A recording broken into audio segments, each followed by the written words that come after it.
अस्सलाम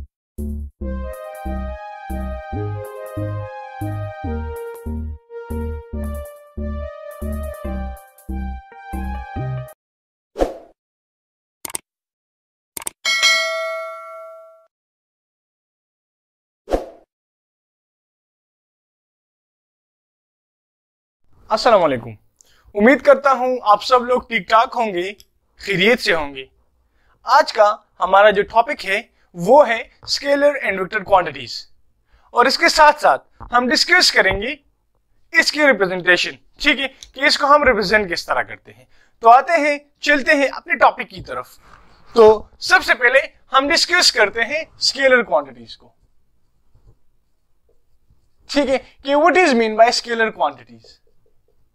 इसके बाद हम डिस्कस करेंगे वेक्टर क्वांटिटीज को।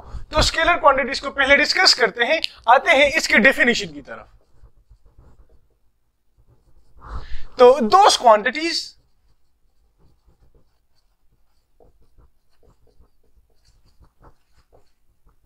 which have only magnitude not direction. वो क्वांटिटीज जो कि सिर्फ और सिर्फ हमें मैग्नीट्यूड देता है, हमें प्रॉपर डायरेक्शन नहीं देता। तो इस तरह की क्वांटिटीज को हम कौन सी क्वांटिटीज कहते हैं? इस तरह की क्वांटिटीज को हम स्केलर क्वांटिटीज कहते हैं। ठीक है, फॉर एग्जाम्पल अगर मैं कंसिडर कर लू डिस्टेंस को, डिस्टेंस हमारे पास क्या है? डिस्टेंस हमारे पास एक स्केलर क्वांटिटी है। क्यों स्केलर क्वांटिटी है देखते हैं। अगर मैं कहूं कि 3 मीटर, तो देखें यहां पर मैं ड्रा कर लेता हूं, ये north, east, west and south. ठीक है, तो 3 मीटर किस डायरेक्शन में? नॉर्थ में, ईस्ट में, वेस्ट में, साउथ में। किस डायरेक्शन में 3 मीटर? डायरेक्शन को शो कर रहा है? नहीं कर रहा। ठीक है, तो इस तरह की क्वांटिटीज जो कि सिर्फ और सिर्फ हमें मैग्नीट्यूड देती है, हमारे पास डायरेक्शन को शो नहीं करता, उस तरह की क्वांटिटीज को हम क्या बोलते हैं? उस तरह की क्वांटिटीज को हम स्केलर क्वांटिटीज कहते हैं। ठीक है, अच्छा, ये अब आप लोग सोच रहे होंगे कि what is mean by magnitude, कि मैग्नीट्यूड हमारे पास क्या है। देखिए ये नंबर जो है, ये नंबर, ये हमारे पास मैग्नीट्यूड है। सिंपल, जो मैग्नीट्यूड होता है, मैग्नीट्यूड हमारे पास नंबर्स होते हैं, मतलब कि 1 2 3 जो कि एक प्रॉपर यूनिट के साथ लगाए जाते हैं, तो वो हमारे पास मैग्नीट्यूड कहलाया जाता है। ठीक है, तो स्केलर क्वांटिटीज वो क्वांटिटीज है जिसमें जो कि हमें ओनली शो करता है मैग्नीट्यूड को, प्रॉपर डायरेक्शन को वो इंडिकेट नहीं करता, शो नहीं करता। तो इस तरह की क्वांटिटीज को हम कौन सी क्वांटिटीज कहते हैं? इस तरह की क्वांटिटीज को हम स्केलर क्वांटिटीज कहते हैं। ठीक है, अच्छा, तो अब बात आती है कि इस तरह की क्वांटिटीज को हम मल्टीप्लाई कैसे करेंगे, सेपरेट कैसे करेंगे, ऐड कैसे करेंगे। तो सिंपल इसकी रूल्स की तरफ आते हैं। ठीक है, तो इसको हम सिंपल अलजेब्रिक मेथड से क्या कर सकते हैं? अलजेब्रिक जो ऑपरेटर्स होते हैं, अलजेब्रिक ऑपरेटर्स का मतलब यह है कि plus, minus, divide and multiply, इसी सिंबल्स के जरिए हम इसको ऐड भी कर सकते हैं, सब्ट्रैक्ट भी कर सकते हैं, डिवाइड भी कर सकते हैं और मल्टीप्लाई भी कर सकते हैं। ठीक है, फॉर एग्जाम्पल अगर हमें S1 5 metre and S2 10 metre दिया है। ठीक है, हमारे पास जो फर्स्ट डिस्टेंस है वो है 5 मीटर, जो सेकेंड डिस्टेंस है वो है 10 मीटर। अगर हमें इसको ऐड करना है तो हमें simple S is equal to S1 plus S2, तो ये हमारे पास 5 मीटर प्लस 10 मीटर, तो ये हमारे पास 15 मीटर आ जाएगा।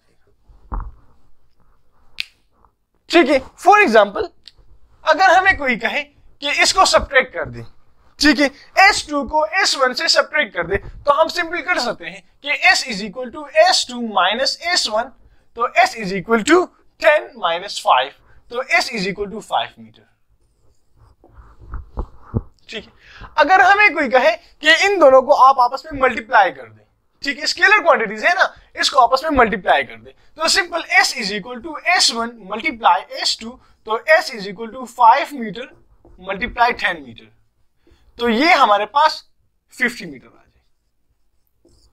तो आप देख सकते हैं कि हमारे पास जो स्केलर क्वांटिटीज हैं, ये हम सिंपल अलजेब्रिक ऑपरेटर्स जो होते हैं उसके जरिए हम इसको 8 सब्ट्रैक्ट मल्टीप्लाई और डिवाइड कर सकते हैं।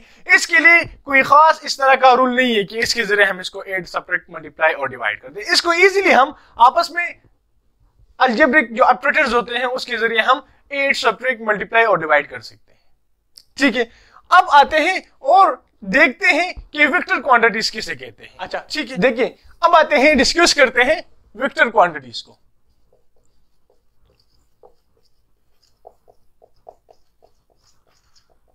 तो इसकी डेफिनेशन को आप लोग देखिए। वेक्टर क्वांटिटीज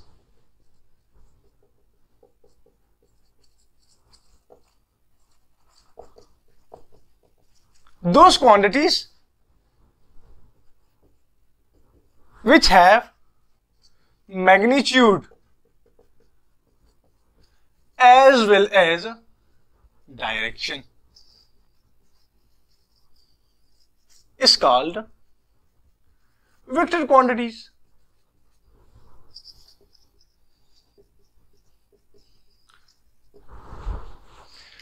अब ये स्केलर क्वांटिटीज में हमें वो क्वांटिटी सिर्फ और सिर्फ मैग्नीट्यूड देता है, डायरेक्शन शो नहीं करता।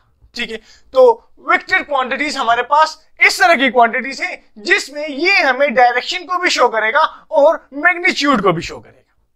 ठीक है, देखते हैं एग्जांपल की तरफ। अगर हम कंसीडर कर ले कि हमारे पास एक बॉक्स है, ठीक है, बॉक्स, इस बॉक्स को अगर मैं पुल करूं, इस पर अगर मैं फोर्स अप्लाई करूं और इसको मैं पुल करूं, ठीक है, इस डायरेक्शन में, तो देखिए अगर इस पर मैं फोर्स लगाता हूं 10 न्यूटन, फॉर एग्जांपल 10 न्यूटन, तो देखिए अगर यहां पर मैं north, east, west and south को ड्रा कर दूं, तो आप देख सकते हैं कि मैंने फोर्स अप्लाई की है लेकिन वेस्ट डायरेक्शन में। ठीक है, अगर मैं इस पर अपवर्ड, ऊपर से फोर्स अप्लाई करूं, ठीक है, तो ऊपर से अगर मैं सेम इस पर फोर्स अप्लाई करूं 15 न्यूटन, तो आप देख सकते हैं कि ये फोर्स मुझे मैग्नीट्यूड भी शो कर रहा है जो कि 15 है और मुझे एक प्रॉपर डायरेक्शन भी दे रहा है जो कि साउथ है, क्योंकि मैं इस पर ऊपर से फोर्स लगा रहा हूं। ठीक है, तो फॉर एग्जांपल अगर मैं इस पर, मैं इसको मतलब कि पुश कर दूं, इसको मैं पुश कर दूं इस डायरेक्शन में, फॉर एग्जांपल मैंने इसको अब पुश कर दिया, पुश करने के साथ साथ मैंने इस पर फोर्स अप्लाई किया, वो फोर्स हमारे पास 20 न्यूटन है, कंसिडर कर लो 20 न्यूटन। ठीक है, तो ये 20 न्यूटन, तो मैंने फोर्स अप्लाई कर दिया इस पर, जो कि मुझे मैग्नीट्यूड तो शो कर रहा है कि ये 20 मेरे पास मैग्नीट्यूड है, लेकिन ये हमें डायरेक्शन भी शो कर रहा है। किस डायरेक्शन में मैंने फोर्स अप्लाई किया है, किस डायरेक्शन में मैंने इस बॉक्स को पुश किया है, तो मैंने इस बॉक्स को जो पुश किया है वो मैंने इन डायरेक्शन ऑफ ईस्ट पुश किया है, मतलब कि मैंने ईस्ट की डायरेक्शन में इस बॉक्स पर फोर्स लगाया है। तो आप देख सकते हैं कि फोर्स हमारे पास वो क्वांटिटी है जो कि ना सिर्फ हमें मैग्नीट्यूड देता है बल्कि हमें एक प्रॉपर डायरेक्शन भी शो करता है। ठीक है, तो इस पर जो मैंने फोर्स अप्लाई की है, ये फोर्स मैंने ईस्ट की डायरेक्शन में अप्लाई की है। तो इस तरह की क्वांटिटीज जो कि हमें प्रॉपर मैग्नीट्यूड भी देती है और हमें डायरेक्शन भी शो करती है, तो हम इस तरह की क्वांटिटीज को कौन सी क्वांटिटीज कहते हैं, हम इस तरह की क्वांटिटीज को वेक्टर क्वांटिटीज कहते हैं। ठीक है, इसके बहुत सारे एग्जांपल्स हैं, सिर्फ फोर्स नहीं है, कंसिडर कर लो हम वेलोसिटी भी ले सकते हैं, वेलोसिटी भी हमारे पास वेक्टर क्वांटिटी है। हम एक्सेलरेशन भी ले सकते हैं, एक्सेलरेशन भी हमारे पास वेक्टर क्वांटिटी है। ठीक है, हम इसके साथ साथ फ्रिक्शन भी ले सकते हैं, हम इसके साथ वेट भी ले सकते हैं, मींस कि ये सब हमारे पास वो क्वांटिटीज है जो कि हमें मैग्नीट्यूड के साथ साथ प्रॉपर डायरेक्शन भी शो करता है। तो इस तरह की क्वांटिटीज को हम कौन सी क्वांटिटीज कहते हैं? इस तरह की क्वांटिटीज को हम वेक्टर क्वांटिटीज कहते हैं। ठीक है, अब आते हैं जिस तरह के हमने डिस्कस किया कि हमारे पास स्केलर क्वांटिटीज को तो हम इजीली अलजेब्रिक ऑपरेटर्स के जरिए हम सब्ट्रैक्ट भी कर सकते हैं, ऐड भी कर सकते हैं, मल्टीप्लाई और डिवाइड भी कर सकते हैं।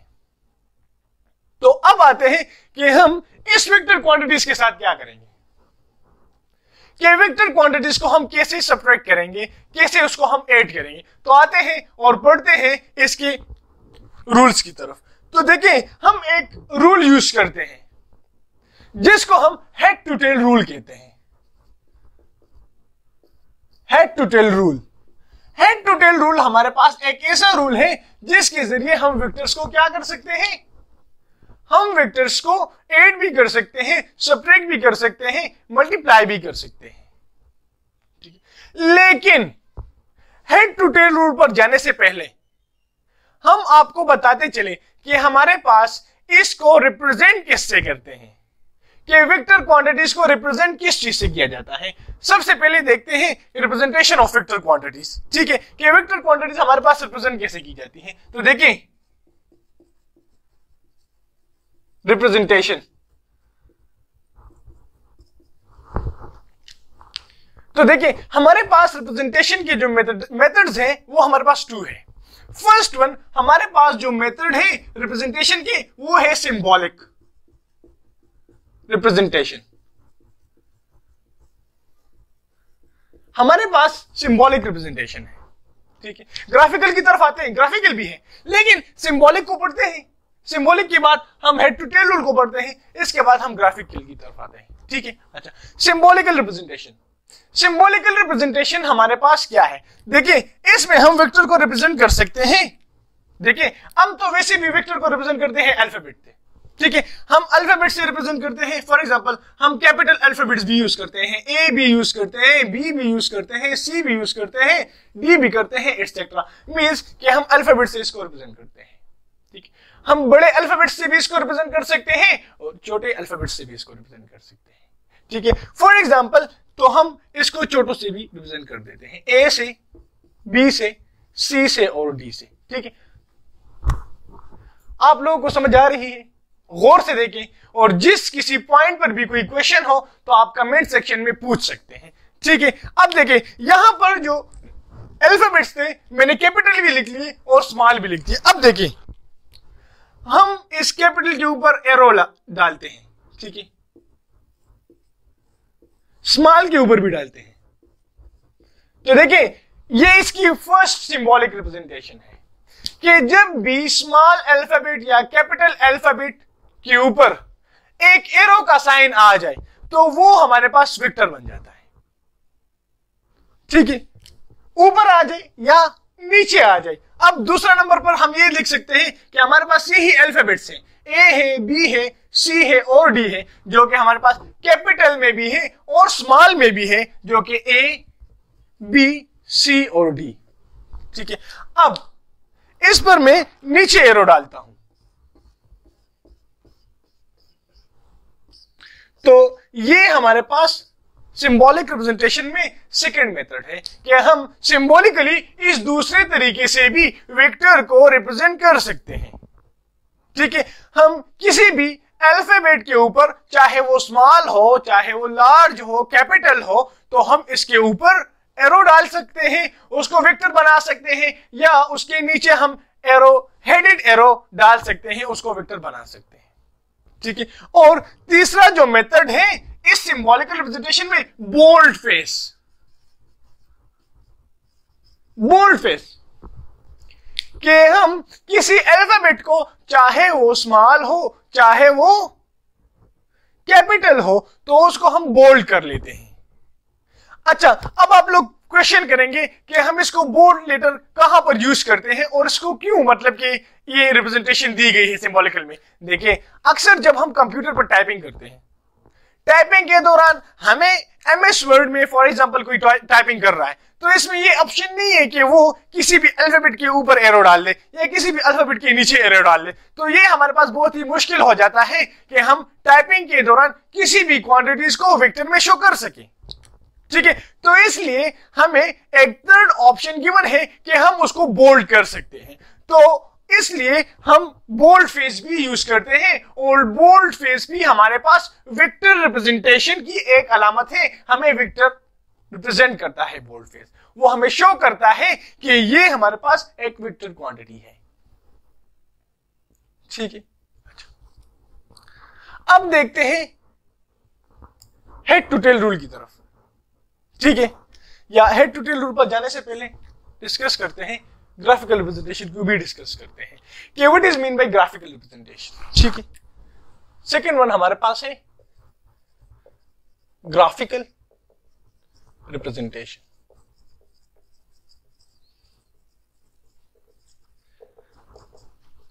ये कुछ पोर्शन वहां पर लिखा हुआ है, कुछ पोर्शन यहां पर लिखा हुआ है, तो आप काइंडली इसको अरेंज कर दे और प्रॉपर तरीके से अपनी नीट बुक में लिख दे, नीट कॉपीज में लिख दे। ठीक है, जो भी आपके सामने पड़ा हुआ है। आते हैं, डिस्कस करते हैं ग्राफिकल रिप्रेजेंटेशन को। देखिए, ग्राफिकल रिप्रेजेंटेशन में हम किसी भी वेक्टर को एरो से शो करते हैं। एरो, किसी भी ग्राफ पर अगर हम वेक्टर को शो करते हैं तो वो हम एरो से शो करते हैं। अब देखिए, इसकी तरफ हम डिटेल से आएंगे, ग्राफिकल रिप्रेजेंटेशन को हम डिटेल से पढ़ेंगे। ठीक है, अब सिर्फ इसको ये पढ़ दे कि ये जो एरो आपको दिखाई दे रहा है, हेडेड एरो, इसको हम हेड बोलते हैं, हेड। तो ये हेड हमें शो करता है डायरेक्शन को, कि ये हमारे पास डायरेक्शन ऑफ वेक्टर है। ये जो आपको इसकी लंबाई नजर आ रही है, ये हमें शो करता है मैग्नीट्यूड को। ये जो लेंथ ऑफ एरो है, ये हमें मैग्नीट्यूड को शो करता है,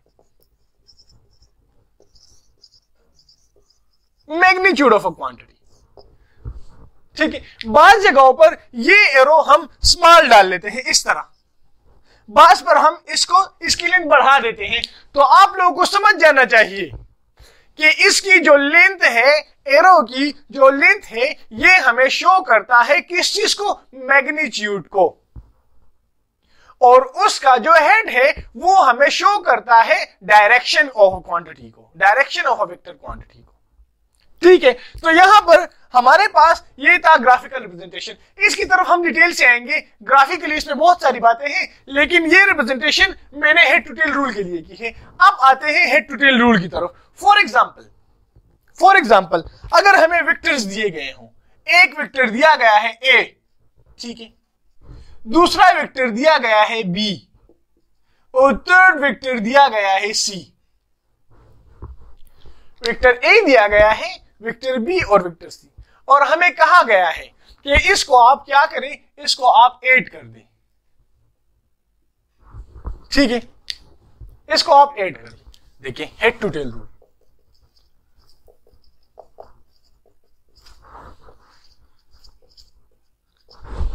वीडियो लंबी थोड़ी सी हो गई, तो आप मतलब कि बुरा ना माने, क्योंकि ये थोड़ा सा टॉपिक लंबा था और इसको हम पार्ट में डिवाइड नहीं कर सकते थे। ठीक है, तो इसलिए अगर वीडियो लंबी हो गई तो इसके लिए आपसे माजरत चाहते हैं। ठीक है, आते हैं हेड टू टेल रूल की तरफ। हमें वेक्टर्स दिए गए हैं कि वेक्टर ए हमारे पास ये है, वेक्टर बी हमारे पास ये है, वेक्टर सी हमारे पास ये है। हमें कहा गया है कि ए, बी और सी को आप ऐड कर दें। इन वेक्टर्स को आप फर्स्ट ऑफ ऑल ऐड कर दें, vector A plus B and plus C. तो देखें, इसको हम ऐड करेंगे by head to tail rule. इसको हम अलजेब्रिक ऑपरेटर्स पर के जरिए उसको हम ऐड, मल्टीप्लाई, सब्ट्रैक्ट नहीं कर सकते। इसको हम ऐड करेंगे, सब्ट्रैक्ट करेंगे, मल्टीप्लाई करेंगे हमारे पास हेड टू टेल रूल के जरिए। अब हेड टू टेल रूल क्या कहता है? हेड टू टेल रूल हमें कहता है कि हमारे पास जो सेकंड वेक्टर है, सेकंड वेक्टर की जो टेल है, इसको आप कनेक्ट कर दे, इसको आप अटैच कर दे या ज्वाइन कर दे, किस चीज के साथ? फर्स्ट वेक्टर के हेड के साथ।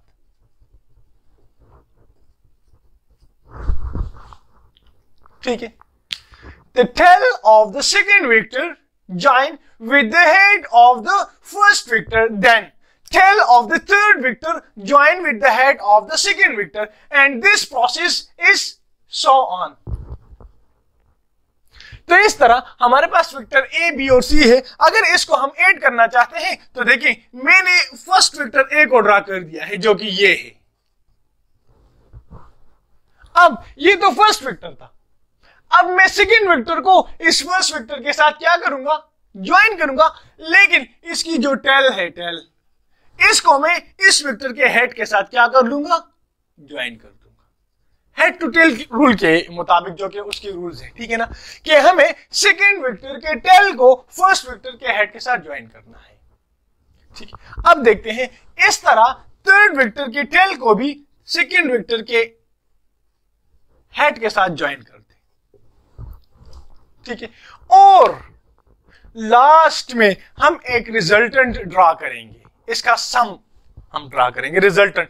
वो रिजल्टेंट हमारे पास ये हो जाएगा। अब आप लोग क्वेश्चन पूछ रहे होंगे, आपके जहन में ये क्वेश्चन होगा कि what is mean bye resultant vector, कि हमारे पास रिजल्टेंट वेक्टर का मतलब क्या है। रिजल्टेंट वेक्टर हमारे पास एक वो वेक्टर है, याद रखिए, इसको आप पहचानेंगे कैसे, देखें, जब दो टेल आपस में मिल जाए और दो हेड किसी वेक्टर के मिल जाए, मतलब कि एक वेक्टर का हेड हेड के साथ मिल जाए और उसी वेक्टर का टेल टेल के साथ मिल जाए, उस वेक्टर को हम रिजल्टेंट वेक्टर कहते हैं। दोबारा से सुन ले, what is mean by head to tail rule. Head to tail rule का मतलब यह है कि join the tail of the second vector with the head of the first vector and tail of the third vector with the head of the second vector, and finally for its sum we draw a resultant vector. Resultant vector is a vector in which tail joins with the tail of the first vector and head join with the head of the last vector. ठीक है, इसमें हम tell को first vector के tell के साथ combine करेंगे और हेड को लास्ट वेक्टर के हेड के साथ कंबाइन करेंगे, तो ये हमारे पास रिजल्टेंट वेक्टर बन जाता है। तो आप देख सकते हैं कि ये हमारे पास एडिशन था, इसकी एडिशन थी हमारे पास, जो कि हेड टू टेल रूल की वजह से हुई है। ठीक है, उम्मीद करता हूं आपको इसकी समझ आ गई होगी, बोर होने की जरूरत नहीं है। ठीक है, बहुत ही इंटरेस्टिंग टॉपिक है, इसको हम खुद इंटरेस्टिंग बनाएंगे। अब नंबर 2, अगर आपके जहन में कोई क्वेश्चन हो तो प्लीज आप कमेंट सेक्शन में पूछ सकते हैं। यहां पर अगर हमें कोई कह दे कि a माइनस बी कर दे, a माइनस बी कर दे, फिर प्लस कर दे c के साथ। अब थोड़ा सा कॉम्प्लिकेटेड बनाते हैं इस चीज को। ठीक है, कि a माइनस बी प्लस सी का मतलब क्या है, तो हमें सबसे पहले क्या करना होगा, हमें तो पहले इस माइनस को खत्म करना होगा। खत्म कैसे करेंगे, हम लिख लेंगे a plus into minus B plus C. हम a वेक्टर को b के साथ और c के साथ ऐड करते हैं, लेकिन ये b है। देखिए, हम इसके टाइप्स की तरफ जाएंगे वेक्टर को, लेकिन ये हमारे पास थोड़ा सा टॉपिक पर लेंथी हो जाएगा, तो इसके लिए हम कोशिश करेंगे कि हम नेक्स्ट लेक्चर में डिस्कस कर दें टाइप ऑफ वेक्टर्स। ठीक है, यहां पर देखें, ये तो बी है, लेकिन इसके साथ जो माइनस लगा हुआ है ये सिर्फ इसके डायरेक्शन को शो करता है कि it is in opposite direction. इसको हम इस तरह ड्रा कर देंगे, इसका मैग्नीट्यूड यही होगा। ठीक है, जो इसकी लंबाई है वो इसकी भी होगी, लेकिन सिर्फ और सिर्फ इसका डायरेक्शन चेंज हो जाएगा। ठीक है, अब देखें, हम ड्रा करेंगे, ये ए को लेते हैं कि वेक्टर ए हमारे पास अपने ही डायरेक्शन में ड्रा हो जाएगा कि ये हमारे पास वेक्टर ए है। ठीक है, अब वेक्टर बी को देखते हैं। वेक्टर बी हमारे पास ऊपर वाला नहीं लेंगे, रेड वाला नहीं लेंगे, हम ब्लैक वाला लेंगे। क्यों? क्योंकि हमें माइनस बी रिक्वायर्ड है, प्लस बी नहीं। तो हम ऊपर वाले वेक्टर को लेंगे और हम इसको उसी तरीके से इसके टेल को फर्स्ट वेक्टर के हेड के साथ ज्वाइन करेंगे और ये हमारे पास इस डायरेक्शन में आ जाएगा। ठीक है, अब हम ड्रा करेंगे थर्ड वेक्टर को, जो कि अपने ही डायरेक्शन में है, सी। ठीक है, अब लास्ट हम किसको ड्रा करेंगे, रिजल्टेंट को ड्रा करेंगे। और आप लोगों को पता है कि एक ऐसा वेक्टर होता है जिसका टेल फर्स्ट वेक्टर के टेल के साथ होता है और हेड लास्ट वेक्टर के हेड के साथ मिलता है। तो ये हमारे पास रिजल्टेंट वेक्टर बन जाता है जो कि इक्वल होता है a माइनस बी प्लस सी के। ठीक है, तो ये हमारे पास क्या था, ये हमारे पास सब्ट्रैक्शन ऑफ वेक्टर क्वांटिटीज था। ठीक है, अब आते हैं मल्टीप्लिकेशन की तरफ कि हम वेक्टर क्वांटिटीज में मल्टीप्लिकेशन कैसे करेंगे। अब आते हैं, डिस्कस करते हैं मल्टीप्लिकेशन को।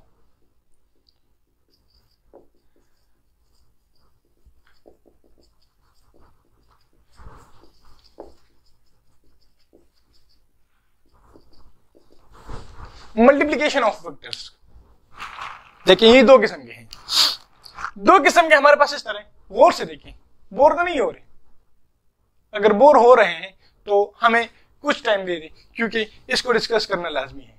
ठीक है, हम डिस्कस करेंगे मल्टीप्लिकेशन ऑफ वेक्टर्स को। तो ये हमारे पास फर्स्ट वन, ये हमारे पास किसी भी पॉजिटिव नंबर को अगर हम ले लें,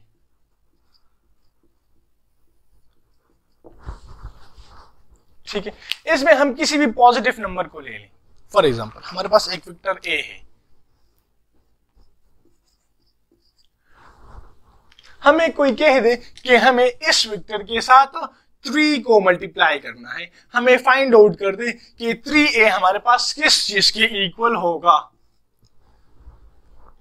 3a हमारे पास किस चीज के इक्वल होगा, तो देखिए 3a हमारे पास, देखिए ये तो 1a है, इसके बाद हम 3 को जब हम मल्टीप्लाई करते हैं तो इसकी लेंथ देखें। मैंने स्टार्ट में आप लोगों से कह दिया था कि ये जो लेंथ है ये हमें क्या शो करता है, ये हमें मैग्नीट्यूड ऑफ वेक्टर को शो करता है। ठीक है, तो हम इसकी लेंथ को 3 टाइम्स, कितने टाइम्स, 3 टाइम इंक्रीज कर देंगे।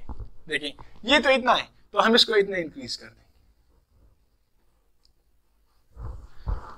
3 टाइम्स हमने इसकी लेंथ को क्या कर दिया, इंक्रीज कर दिया। तो देखें, आपने एक बात तो जान ली इसके मल्टीप्लिकेशन से कि multiplication of a vector quantities only change its magnitude. ठीक है, इसकी डायरेक्शन को भी चेंज करता है, लेकिन उसकी तरफ में नहीं आया, उसकी तरफ अब हम आएंगे कि जब भी आप इस बात को याद रखें कि जब भी हम किसी पॉजिटिव नंबर को किसी वेक्टर के साथ मल्टीप्लाई करेंगे तो ये सिर्फ उस वेक्टर का मैग्नीट्यूड इंक्रीज कर देगा। पॉजिटिव नंबर, अच्छा याद रखिए पॉजिटिव नंबर, नेगेटिव नंबर की बात हम नहीं कर रहे फिलहाल। ठीक है, तो हमने इस पॉजिटिव नंबर को इस वेक्टर के साथ मल्टीप्लाई कर दिया जिसने इसकी मैग्नीट्यूड को प्रॉपर तरीके से इंक्रीज कर दिया। अब आते हैं, डिस्कस करते हैं नेगेटिव नंबर को।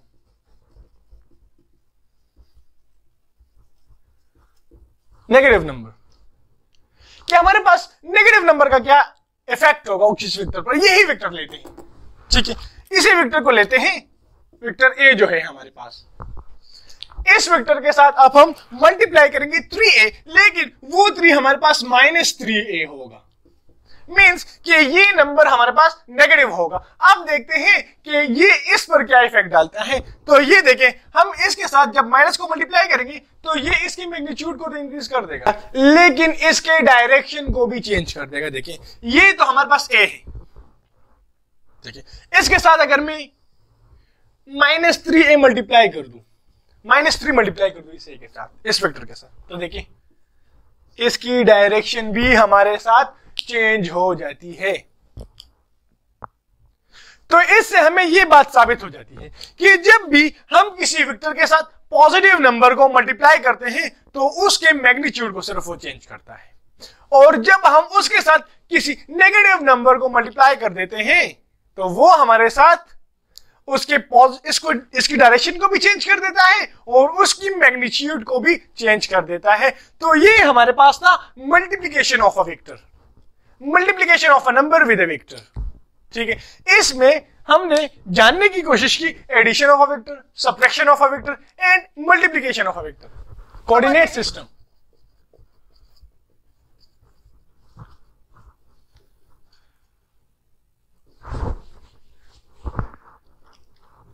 देखिए कोऑर्डिनेट सिस्टम, ये हमारे पास दो किस्म के सिस्टम है, 2 number first geographical coordinate system, ये हमारे पास जियोग्राफिकल कोऑर्डिनेट सिस्टम है। सेकंड वन हमारे पास क्या है? Cartesian coordinate system.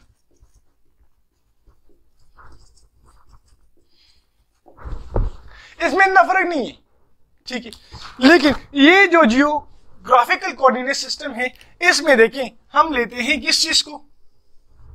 नॉर्थ को, ईस्ट को, वेस्ट को एंड साउथ को।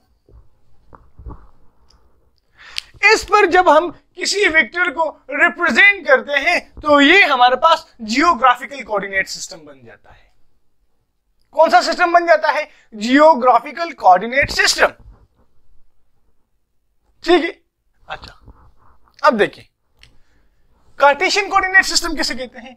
इसमें हमारे पास जब भी हम रिप्रेजेंट करें किसी वेक्टर को x डैश, y डैश। अब आप सोच रहे होंगे कि what is mean of dash? तो देखिए ये हमारे पास 0 है, रेफरेंस पॉइंट, ओरिजिन।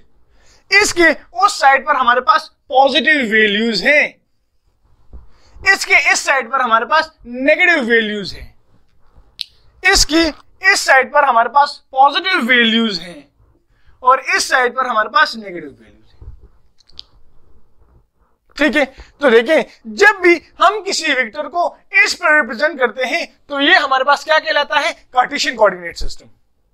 और कार्टेशियन कोऑर्डिनेट सिस्टम कंसिस्ट होता है हॉरिजॉन्टल लाइन पर। और देखिए ये जो लाइन आपको नजर आ रही है, ये y0 y डैश, ये हमारे पास वर्टिकल लाइन है या वर्टिकल एक्सिस, इसको हम कहते हैं वर्टिकल एक्सिस। और ये जो लाइन आपको नजर आ रही है ये हमारे पास x डैश हमारे पास क्या है? ये हमारे पास हॉरिजॉन्टल एक्सिस है।